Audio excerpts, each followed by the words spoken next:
So this is a fun twist on the regular triangle top. This tutorial is going to be a little bit different.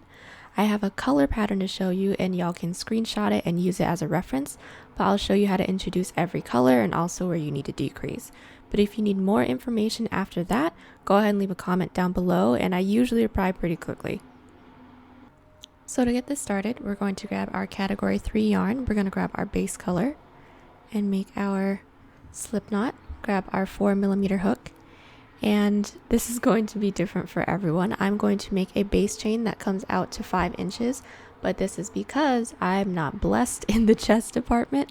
But for anyone else, go ahead and make the size that you need, and then you're going to have to adjust the pattern from there. But my 5 inches is going to come out to 23 chains.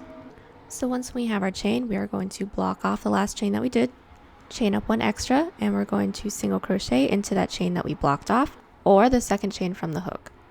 And then from here, we're going to do one single crochet into every loop that we have, going back down our chain. So we just got done with our first row of just single crochets, and we're about to start the second row, and we are also going to start introducing a color. So if you follow my pattern, the first one that we have is going to be our base color. So we're going to chain up one, flip our work, and then we're going to insert our hook into the first loop with a single crochet, but we're not going to finish it off. So go ahead and insert your hook, yarn over, pull through. And then once when we get here, we're going to have 2 loops on our hook. Now we're going to introduce our next color. So we're going to grab our color. We're just going to fold it over and slide it onto our hook and then slide that through. And then the reason why we're doing it this way is because if we just cut and tie and then tie it in together, then we might have a line of the other color intertwined in with their second color and it would just look messy. So I prefer to do it this way. But once when our work looks like this, our working yarn is now green. We're not going to cut and tie. We're actually going to leave it for this row, and I'll show you why in a second. But for the next loop, we're going to put one green single crochet into the next loop, but we are going to be switching the next color back to our white. So we're going to do it the same way that we just did the white to green. So we're going to insert our hook, and then just as a tip, we are going to be hiding our other working yarn into where we're currently working into. So we're just going to fold it over the hook, and then we're going to leave it there so that we can hide the second color, but make sure that it follows us to the next point that we need. So we're going to yarn over, pull through, and then we have 2 loops on our hook, and then we're going to switch back to our first color and then finish off this single crochet. And that is our first single crochet that is a color that's not our base color. And then now that we have our white on our hook, we're going to be working with our white yarn. So we're going to insert our hook into the next loop with a single crochet, and if you're following the pattern, we're going to have a stint of 5 single crochet, so we don't have to be switching anything out. But we also need to keep in mind that we need to keep this with our work so that it follows us to the next loop that we needed to get into. So we're just going to hold that over the hook, and then this is also a quick tip as to just hide your tails into your work, and this technique can be used for anything, not just for coloring. So I'm going to be single crocheting into the next 5 loops with our base color. So we have 4 loops in our base color. We're about to do the 5th one, and for the 5th one we are going to need to finish it off with a second color.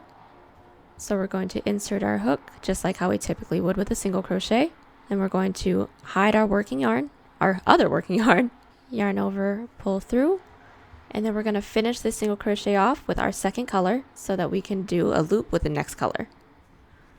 Yarn over, pull through. And from here, our working yarn is now the green working yarn. We're going to insert this onto our hook, yarn over, pull through, and then our next loop is going to be the white, so we need to finish this off with the white yarn. So grab the white yarn, yarn over, pull through, and now our working yarn is white. And then we're going to keep doing this, following the pattern all the way down. So this is what things are looking like once we're done with our second row, and it does not look like much, but it will look like something great, I promise. So to start off our 3rd row, we're going to chain up 1, flip our work, and then we're going to start off with a single crochet into the first loop with our first color, yarn over, pull through, and then as you can see if you're looking at the pattern, the ones after that are going to be our secondary color. So we're going to drop the first one, grab our green, yarn over, pull through, and then we're going to be putting 3 single crochet into the next 3 loops, but finishing off the 3rd loop with our first color. So here's 1 single crochet, here's 2, and then into the 3rd, yarn over, pull through, we have 2 loops, dropping the color that we're working with, switching colors and finishing it off with our first color. And then from here, we're going to do 3 single crochet with our first color. And then once we get to the third, we're going to yarn over, pull through. We have 2 loops on our hook, and then we need to switch colors. So go ahead and finish this single crochet off with our secondary color. And then we're going to keep doing this all the way down. And this is what we should have so far. We have our first 3 rows, and we are going to add a little extra something. We're going to be decreasing on the ends so that our triangle can taper up. So if we're looking at our pattern, our next row starts off with our secondary color, so with our green. So we're going to grab the green, chain up 1, and then from here we're going to do a decrease. So we're going to insert our hook in through the first loop, yarn over, pull through, in through the second loop, yarn over, pull through, yarn over, pull through all 3. Then from here we're going to continue doing the pattern. So I have 1, 2, so I have 3 single crochet, and then into the third single crochet we're going to switch out the colors, and then into the next loop we have a white. Go ahead and insert your hook, yarn over, pull through, but our loop after is going to be our secondary color. So we're going to finish off the single crochet with our green, and then do more single crochets that's in green, and then switching out where it's necessary. Basically, if you need to switch colors, you end your stitch with the next color that you need. And I'm going to be following the pattern for this row and the next row. And then the row after that, we will be introducing our third color. And that's going to be the same way that we introduced the other 2 colors. So this is what we have once we have 6 rows. And as you can see, we are done doing the little diamond pattern that we have for our first color that we did. And since we're done with this, we can actually cut this. So go ahead and cut that and set that off to the side just so that we don't have any extra yarn to be confusing us. And from here, we're going to continue on with this pattern, and we're also going to be decreasing in every 4th row so that it can taper in. And then when we get up to row 12, we're going to introduce our 4th color and just kind of keep going from there. But if you guys still need help, because I definitely understand that this is confusing, I had trouble making this tutorial just now.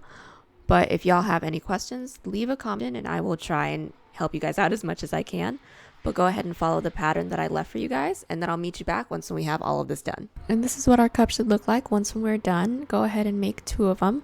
I already have both of mine done, so I'm going to go ahead and start with the border for the triangle cups. So go ahead and grab your border color, make a slip knot. Take your same 4mm hook and insert your hook into one of the corners. Insert that onto your hook, and then we're just going to be doing a border of single crochet around the entire thing.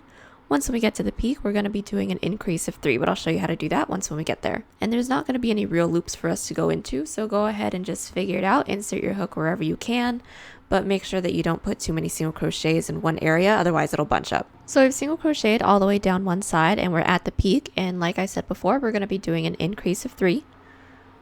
So once we get here, we're going to find the highest point, and we're going to insert 3 single crochet into that same loop. And as you can see, it's starting to turn your work a little bit, but that's what we want. So we're just going to continue doing single crochet down the other side. And then once we get down to the base, go ahead and cut and tie. And once we have that, go ahead and do a border to the other cup. So once we're done putting the borders around our cups, the last thing that we have to do is work on our bottom band. And from here, I'm going to grab my yarn, make a slip knot, and make a chain that comes out to 13 inches. Once we have our 13 inches, we're going to block off that last loop. Chain up 3, this counts as a double crochet, prepare for a double crochet, and double crochet once into every loop that we have going back down our chain. Once we double crocheted all the way back down our chain, I'm going to start incorporating all of my colors that I have for this top, but you guys can do whatever pattern you want. But from here, I'm going to grab my first color, insert it onto my hook, pull that through, and from here, I'm just going to put 1 single crochet into every loop that I have. And I'm going to be doing this for the other 2 colors that I have as well, just regular rows of single crochet. And I'm going to do 1 row of double crochet with the base color on top of that. So the next thing that we have to do is connect the cups to the bottom band. What we need to do first is indicate where the middle is, and I already have a marker in the middle. And then all we're going to do is sandwich the cup and the band together, and then single crochet, making sure that we go through both loops. Let's insert our hook in through that middle marker, grab our yarn, and then the hook is in through the bottom band right now, and then we're also going to slide it through the cup, and we're going to insert our yarn onto our hook, pull through and chain up 1 to secure. And from here, we're just going to insert our hook in through the bottom band, and then once in through the cup, and single crochet them together. And then we're going to keep doing this all the way down until we don't have any more cup left. And we're going to do this one more time with the second cup. And this is what it looks like once when both cups are connected to the bottom band. And the last thing that we have to do, other than weaving in our ends, is do the neck straps and the back straps. And they're all just going to be regular chains. My neck straps are going to be 18 inches. And then my back straps, we're going to be working into all 4 corners, and those are also going to be 18 inches. After we've woven in all the ends, this is our finished piece. I wanted to do a fun twist on the basic triangle top, and this is what ended up happening. This pattern was equal parts fun and extremely frustrating. I probably tried this pattern 5 different times to get it right, but we made it. If you like this piece or any other piece on the channel, give it a thumbs up. It's right beneath the video. It lets YouTube and I know you're enjoying the videos, and it goes a long way to help the channel grow and gain traction. But if you didn't like it, give it a thumbs down and leave a comment letting me know why you didn't like it, or if you have questions, requests, or if you just want to say hi. I usually reply pretty quick. If you love it, do me a huge favor and hit that subscribe button if you haven't already. It's right beneath the video. It'll let you know when a new video is uploaded to the channel, get a bit more priority for requests, and it goes a long way with helping the channel grow so I can keep making great videos for you guys. Links to the yarn and hooks will be in the description if you guys buy something that also goes to helping out the channel. Instagram, Twitter, and Pinterest links are down there too. Thanks so much for watching, and I'll see you in the next one.